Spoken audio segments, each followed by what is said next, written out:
작년에도 이 5월 달을 가정의 달로 정해놓고 한 달 동안 가정에 대한 말씀을 전거했습니다.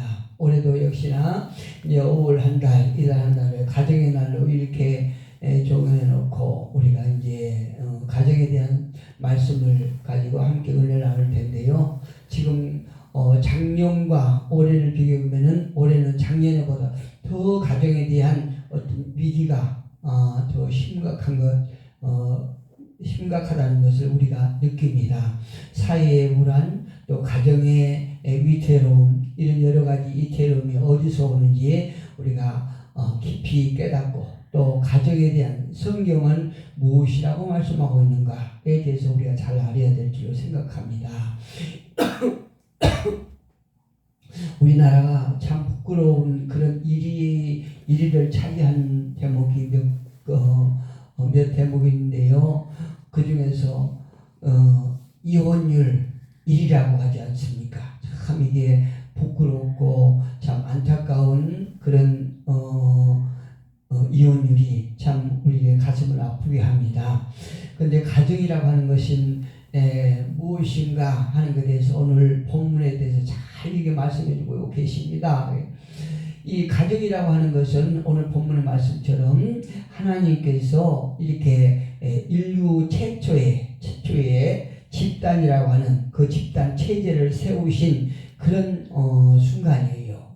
인류 역사의 가장 먼저 최초로 하나님께서 이렇게 남자와 여자를 만드시고 배필로 정해 놓으시는 그 대목이 오늘 본문의 말씀입니다. 여호와 하나님이 이르시되 사람이 혼자 사는 것이 좋지 아니하니 내가 그를 위하여 돕는 배필을 치리라 하시니라. 이게 하나님께서 이 땅에 최초로 가정이라고 하는 집단 체제를 만드신 분이 누구라고요? 하나님이시라는 것입니다. 하나님이시기 때문에 우리가 가정을 이루는 것도 하나님의 섭리에 의해서 가정이 조성되어 있고, 또 하나님의 섭리에 대해서 섭리에 따라서 하나님의 인도함 따라서 우리가 가정이 더 성장하고 번성해가고 그런 원리를 하나님께서 세워놓으셨다 이 말씀이에요. 그런가 하면 하나님께서 이 가정의 중매자도 되시고 또 집례자도 된다는 사실을 우리가 믿으시기를 주님의 이름으로 축복합니다. 그렇다면 가정이란 무엇인가? 가정이라고 하는 것은 오늘 본문에서 우리가 알고 느낀 것처럼 세상을 창조하신 후에 한 국가나 노동이나 또한 신앙의 제도보다는 가족이라고 하는 제도를 가장 먼저 세우신 목적은 무엇인가? 그리고 그 이유는 무엇인가에 대해서 우리는 깊이 깨달아야 될 줄로 생각합니다. 하나님께서 이 땅에 한 국가를 먼저 세우시고 또 신앙의 제도를 먼저 주실 수도 있을 텐데, 그것이 아니고 가정이라고 하는 그 집단 체제를 세우시고 또 거기에 그 결혼이라고 하는 원리, 이런 제도, 이런 것을 세우신 이유는 분명히 있습니다. 먼저 가정을 조성하시고 가정에 결혼의 제도를 주신 것은 인생의 삶 속에서 가장 기본적인 조건이 가족의 제도이기 때문에 그렇습니다. 할렐루야. 사회의 모든 제도, 많은 제도보다도 우선되는 것이 가정의 제도가 우리 인생에서 가장 기본적인 제도라 이 말씀이에요. 그것은 왜 그렇습니까? 인간이 이 땅에 태어나서 이 땅에 보내심을 받고 가장 첫 출발지가 가족이기 때문에 그런 것이에요. 여러분 가족 생각해 보십시오. 가정에서요 우리가 그냥 이렇게 모여서 사는 것 같지만 가정에 하나님께서 다 질서를 세워놓으신 거예요. 그 질서 가운데 순종하게 하고 또 그 어떤 윗사람은 윗사람으로서 그 의무를 다해야 하는 그 제도가 결혼의 제도란 말입니다. 그래서 아버지가 있고 어머니가 있고 또 그 밑으로 자녀들이 있는 것은 그 공동체 안에서 서로가 부모와 자식 간에 또 아버지와 엄마 가운데 또 이렇게 서로 한 가정이 협력 공동체라 이 말씀이거든요. 할렐루야. 그 가정이 피로 하나가 되어서 이제 잠시 후에 말씀드리겠지만 피로 하나가 된 한 혈통으로 이루어진 집단 체제에서 하나님께서는 그 집단 체제 안에 질서를 만들어 놓으시고 또 질서 가운데 순종과 복종을 하게 하시고 또 그 복종과 순종 가운데 서로가 하나로서 협력을 할 수 있는 그런 제도가 가정에 있는 제도라 이 말씀이에요. 만약에 가정이 불안하다거나 무너지게 되고 또 파괴된다라고 그러면 그 파괴된 가정의 이론이 사회생활을 잘 할 수 있다고 볼 수 없거든요. 우리가 예전에 우리가 잘 모르고 이렇게 교회 생활 처음에 할 때에 무엇보다도 가정은 차선이요 교회가 우선된다 이렇게 우리가 가르침을 받았는데요. 제가 목회를 하면서 말씀을 이렇게 깨닫고 보니까 절대 그게 아니에요. 모든 것이 우리 인간의 개인적으로도 내 안에 가장 깊은 영적인 것부터 시작되는가 하면 또 우리가 이 모든 이 땅에 있는 공동체 집단 체제에서 가정이 가장 우선시 된다는 것은 우리가 말씀을 통해서 알 수 있습니다. 가정을 무시하고 차선에 두고 교회를 세운다는 것은 이거는 무엇인가 문제가 되는 것이에요. 맞지 않다는 말씀이에요. 가정이 세워지고 또 그 후로 이렇게 교회가 세워지고 물론 신앙에서 우리 각자 자신이 교회지요. 그런데 우리가 이 어떤 믿는 성도들의 모임인 이 모임 장소, 모임의 장소도 가정에서 우선 우리가 일단 구원이 이루어져야 교회가 이 예배당이 바로 세워질 수 있다 이렇게 말할 수 있다는 얘기입니다. 그 근거로 우리가 노아를 들 수 있어요. 노아는 하나님의 명령을 받아서 온 집안 식구를 구원하기 위해서 방주를 장마치 120년 동안 지었지 않습니까? 창세기 7장 1절에 보니까 노아 온 집은 방주로 들어가라 하나님께서 이렇게 말씀하세요. 방주를 짓기 위해서 노아의 온 가족을 구원하기 위해서 하나님께서 방주를 지으라고 말씀하신 거 볼 수 있어요. 그런가 하면 신학에 와서 빌립보의 간수가요 그 집안 식구와 더불어서 구원을 받았다 이렇게 말씀하고 있어요. 또 한 군데 더 보면 출애굽기 12장 3절에서 하나님께서 구원에 대한 지시를 하면서 식구를 위하여 어린 양을 취하라 이렇게 말씀하세요. 교회를 위해서 어린 양을 취하라 이렇게 먼저 말씀하신 것이 아니고 식구를 위하여 어린 양을 취하라 이렇게 말씀하셨다 이 말씀 이것이거든요. 그러니까 우리가 어떤 작은 어떤 체계부터 차츰 이렇게 그 지경을 넓혀가서 사회를 구원시키고 나라와 민족이 구원되는 이런 원리를 하나님께서 세우신 걸 볼 수 있어요. 그 다음에 가정이라고 하는 것은 무엇인가? 훈련 장소예요. 할렐루야. 이 가정이라고 하는 것은요 육신적으로는 자녀를 낳은 곳이고 또 도덕적으로는 더 고등한 사회 집단 체제 속에서 잘 적응을 할 수 있는 훈련의 장소가 가정이라는 것이죠. 할렐루야. 하나님께서는요 이 땅에 한 개인 아담을 만드시고 또 집단 하와를 하나님께서 또 지으시고 그의 가정을 만드시고 더 나아가 국가 이스라엘을 형성하신 것을 우리가 알 수 있습니다. 그래서 사도행전 17장 26절 이하에 가보면은 이렇게 기록되어 있어요. 인류의 모든 족속을 한 혈통으로 만드사 아담의 후손들이라는 거죠. 한 혈통으로 만드사 온 땅에 살게 하시고 그들의 연대를 정하시며 거주의 한계를 정하셨으니 너희는 이곳 한계를 정하셨다 이 말씀이에요. 이는 사람으로 혹 하나님을 더듬어 찾아 발견하게 하려 하심이로되 하나님께서 아담을 지으시고 그 한 혈통에서 나온 모든 온 민족들을 온 땅에서 흩어져서 살게 하시지만 그 정해놓은 그곳에서 하나님을 알게 하시는 것이 하나님의 뜻이라는 거죠. 그리고 이렇게 그 뒤로 한 말이 그는 우리 각 사람에게서 멀리 계시지 아니하시도 할렐루야. 하나님은 어떤 시와 공간을 초월하신 분이죠. 우리 인간들이 이 지구상에 각자 흩어져서 한계를 지어서 살지만 그럼에도 불구하고 하나님은 멀리 계시지 않냐고 그들과 함께 계신다. 이렇게 사도행전에서 말하고 있습니다. 이 말은 결국 한 개인이 모여서 사회를 이루는데요. 창세기 2장 18절에서 말씀하신 것처럼 인간은 혼자서 사는 것이 아니고 혼자서는 살아갈 수 없는 사회적 동물이 인간이다. 이렇게 말씀하고 있어요. 창세기 2장 18절에 보니까 혼자 사는 것이 옳지 아니하니 하나님께서 아담의 뼈를 꺼내서 아담과 함께 살 수 있도록 그 피피를 하와를 만드셨죠.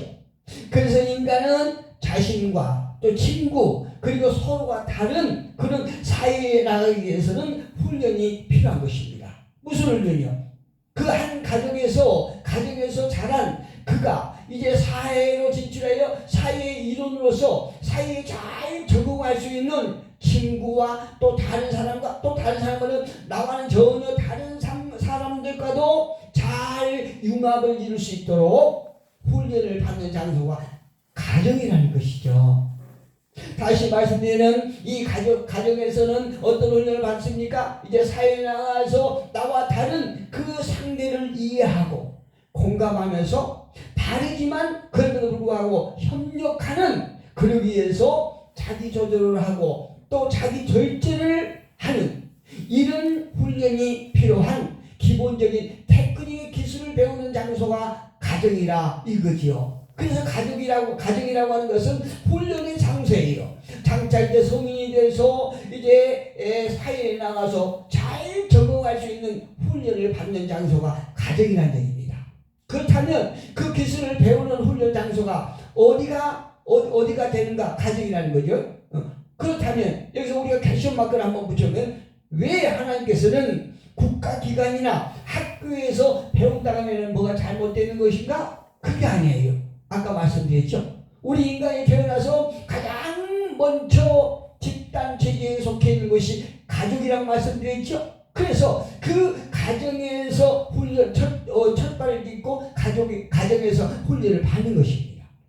한 인간이 이 땅에 와서 가장 먼저 접하는 사람은 부모이고 또 아이가 여러 가지 배울 수 있는 사람은 부모를 통해서 여러 가지 습관과 또 인성 또 기본적인 기술 그러니까 사회에 적응할 수 있는 적응에 대한 훈련을 부모를 통해서 또 형제들과 이렇게 살아가면서 배우게 된다는 것이죠. 다만 그 가르침은 기계적인 것이 아니고 능동적으로 그러니까 사랑으로 다져진 관계 속에서 훈육하고 또 권면할 때에 그 아이는 건전하고 건강하는 그런 일원으로서 사회인으로서 잘 적응하며 인생의 정원을 잘 갖고 나가게 되는 것입니다. 그래서 사회에서요 사회의 일원으로서 잘 적응하지 못하고 계속 어떤 실패와 다툼과 분쟁을 하게 되는 사람들 보면 그 사람의 가정을 보면 알 수 있어요. 가정에서 무엇인가 잘못 배우고 잘못 이렇게 학습을 하는 그 결과가 사회에 나와서도 잘 적응을 못하고요. 어떤 다른 사람들과 어떤 공감과 협력을 하지 못하고 계속 다툼이 이루고 그리고 결국은 실패하게 되는 사람들이 가정에 문제가 있었던 걸 알 수가 있습니다. 그러나 시대가 가면 갈수록 변질되고 부패하고 타락하고 더욱 불안해지는 이런 가정의 상태를 우리가 보게 됩니다. 가정이 무너져 간다는 얘기죠. 여러분 가정이 무너지면요, 사회가 무너지는 것이에요. 그 사회가 무너지면 국가 존립 자체가 위험하게 된 것입니다. 그래서 그 가정이 얼마나 중요하다는 것을 알게 돼요. 다행히 어떤 나라님이나 대통령이 모든 정책 속에서 가정에 대한 정책을 잘 한다고 그러면 그 국가는 분명히 건강한 국가가 될 것입니다. 그러나 그렇지 못하고 오직 어떤 사회에 대한 제도만을 앞세워서 정책을 편다고 하면 가정을 등한시하고 가정을 무시하고 사회에 대한 이런 제도만 계속 앞세워 나간다고 그러면 가정은 무너질 것이고 가정은 계속 부패화될 것입니다. 여러분, 이 가정들이 계속 시간이 가면 갈수록, 날이 가면 갈수록, 해가 바뀌면 바뀔수록 더 이틀어오이고 무너지는 파괴된 그 가정이 많은 이유가 어디가 있다고 생각하십니까? 그것은요, 성경의 입각에서 보면 하나님을 떠난 데서 비롯된다는 것을 우리가 잘 알 수 있습니다. 사도행전 17장 26절 이하에 아까 보신 것처럼 모든 인간을 한 혈통으로 지으시고요, 또 가정이라고 하는 집단 체제를 형성하시고 그곳에 제도를 주셨지요. 그리고 그곳에 개인 가정 사회에서 함께 하시면서 일하고 계신다는 사실을 우리가 믿습니다. 그러나 인류의 역사를 보게 되면 어느 시대든지 인생의 모든 문제는 하나님을 떠난 데서 비롯되는 사실을 분명히 알 수 있어요. 하나님은 멀리 계시지 아니하고 우리와 함께 계십니다. 각자 개인과 함께 하나님이 계십니다. 또 가정에 함께 계십니다. 사회에, 국가에 하나님은 함께 계시거든요. 그런데 그 함께 계시는 하나님을 깨닫지 못하고 어떤 인간의 생각으로 살아갈 때에 가정이 무너지고 사회가 어지러운 것을 우리가 알 수 있어요. 특별히 구약에서는요, 제사장을 하나님께서 세우시고 그 제사장을 통해서 하나님은 일하신 걸 볼 수 있어요. 또 일반 백성을 만날 수가 없고 제사장을 특별히 이렇게 선택하셔서 제사장과 대화하신 것을 우리가 알 수 있거든요. 그러나 신약에 와서 베드로 사도는 베드로 전서 2장 9절에 보니까 말하기를 이렇게 선포합니다. 그러나 너희는 택하신 족속이요, 왕같은 제사장이요, 거룩한 나라요, 그의 소유가 된 백성이라. 할렐루야. 이 말은 여러분은 왕같은 제사장입니다 이렇게 말하는 거예요. 누구를 향해서? 저와 여러분을 향해서, 각자 개인을 향해서. 왕같은 제사장이라고 하는 것은 누구나 다 하나님 앞에 나아갈 수 있고 하나님과 대화할 수 있고 하나님과 교류할 수 있고 하나님 앞에 가서 제사할 수 있다는 얘기입니다. 이 말이 여기는 종교개혁자 루터도 말하고 있어요. 그 종교개혁자 루터가 말했던 것처럼 모든 성도는 제사장입니다 이렇게 말하고 있지요. 예, 저와 여러분이 다 제사장이라는 것입니다. 그래서 우리 개신교는 누구나 개인적으로 하나님께 직접 나갈 수 있고 또한 대화할 수 있다는 얘기입니다. 그러나 시대가 가면 갈수록 어떤 일이 있습니까? 그 하나님과 대화를 그 깊이 하고 세상의 어떤 신과 대화를 원하는 것이 가정이 무너지는 원인이요, 사회가 부패하고 타락하게 된 이유가 되고 있습니다. 이제 하나님께 맺어주신 가정이 파괴되는 일은 새삼스러운 일이 아닌 것을 우리가 느끼게 됐죠. 그리고 그런 가정에서 태어난 아이들은 또 다른 비극을 낳고 있습니다. 아까 전에 말씀드렸던 것처럼 너무나 부끄럽고 마음 아픈 것은 우리나라가 이혼율 세계 1위를 차지하고 있다고 말합니다. 특히 요즘에 뉴스나 어떤 여러 가지 신문 그 사설 같은 데를 보면 10대 마약범들이 사회에 커다란 이슈가 되고 있지 않습니까? 이게 보통 문제 아니에요. 하나님의 가족 제도를 철저하게 무시하고 동성 연애자들이 거리를 할구하고 그것을 합법화하는 것을 법으로 만드는 국회에서 개혁이 있다고 이렇게 하지 않습니까? 얼마나 이게 참 잘못된 제도입니까? 성경이 잠언 15장 16절 17절에 보면 이렇게 말씀하고 있어요. 가상이 적어도 여호와를 경외하는 것이 크게 부하고 번뇌하는 것보다 나으니라. 할렐루야. 우리가 가진 것이 적을지라도 그 가정에서 여호와를 경외하는 것이 크게 부하고 많은 것을 가지고 번뇌하는 것보다 낫다고 말씀하세요. 그 다음에 이렇게 말씀하세요. 채소를 먹으며 서로 사랑하는 것이 살찐 소를 먹으며 서로 미워하는 것보다 나으니라. 할렐루야. 여러분, 우리가 조금 부족한 것이 있을지라도 여호와 하나님을 경외하면서 서로가 이해하면서 어떤 즐겁고 어떤 행복한 삶을 사는 것이 진짜 가정의 천국입니다. 방금 전에 우리가 찬양했지요. 가정은 하나님의 계시는 천국이라고 말씀하세요. 그런데 아무리 우리가 부하게 산다 할지라도 넉넉하게 가진 것이 있다 할지라도 그 안에서 우리가 번뇌가 많다라고 그러면 그게 천국이라고 할 수가 없겠지요. 가정이란 여러분 무엇이라고 생각하십니까? 가정이라고 하는 것은 생활의 공동체인 동시에 사랑의 공동체인 것입니다. 그리고 그 가정에서 모든 에너지를 재충전받는 것이 가정입니다. 가정의 비극은 사랑의 결핍에서 시작되고요.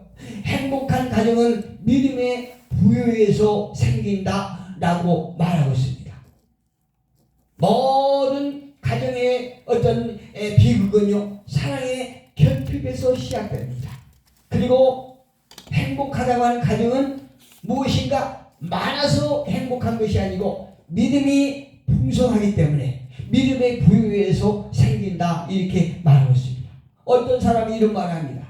가정은 땅 위에 있어서 인간의 허물과 실패를 달콤한 사랑 속에 숨겨주는 곳이다. 할렐루야. 허물이 있을지라도 숨겨주는 곳이 가정이라 이 말씀입니다. 그만큼 상대를 이해하고 공감하는 능력을 우리가 가져야 된다, 이렇게 말씀하고 있어요. 이 땅의 가정은 미래에 주어질 천국의 모형입니다. 그리고 이 땅에서의 가정 천국이 비록 불완전한 상태에 있는 것은 사실이지만, 그러나 불완전한 상태의 가정이 반석된 예수님의 말씀 기초에 위에 세워진다라고 그러면 그 가정은 천국에 틀림이 없을 것입니다. 예수님의 결혼과는 매우 신성하고 인상적입니다. 그리고 남자와 여자가 결혼으로 부부가 되면서 그 시간부터 침식을 같이 하고 있지요. 먹고 마시는 것을 같이 하면서 한 잠자리에서 자고 있다는 것이요. 그리고 고생하고 같이 즐거워합니다. 그리고 같은 길을 걸어갑니다. 누가요? 한 가족이. 남편과 남편의 영광이 아내에게도 영광이 될 것이고, 또 한 몸이기 때문에 생사를 같이 하는 것이 가족입니다. 우연히 보게 된 칼렌더에는요, 예전에 몰랐던 5월 21일은 부부의 날이다, 이렇게 기록되어 있더라고요. 그런데 부부라는 말은 여기서 보니까 내가 부부의 날, 그 부부라는 말을 말의 유래를 보니까 가부장제예요. 가부장제도. 예, 가부장제에도 나온 말인데요. 그러나 가부장제도에서 나온 아내란 빗자루 들고 가정에서 집안 청소를 하는 그런 여자의 의미로 기록되어 있다는 거죠. 그러나 성경에서 말한 부부는 전혀 다릅니다. 성경에서 말하는 부부는 서로 돕는 베풀 관계로 살라고 창세기에서 분명하게 말씀하고 있지 않습니까? 가정의 파탄은 어떤 불가항력적인 그런 문제일 수도 있습니다. 그러니까 어느 한쪽이 사고가 난다든가 어떤 질병으로 어떤 사망을 했다든가 혹은 일방적으로 어떤 큰 과실을 보였다든가 이런 것으로 인해서 가정이 파탄 경우도 있지만, 그러나 또 한 가지는 각자의 의무를 다하지 못한 경우에서 발생할 수도 있습니다. 저와 여러분은 이달 가정의 날을 통해서 더욱더 우리가 가정에 대한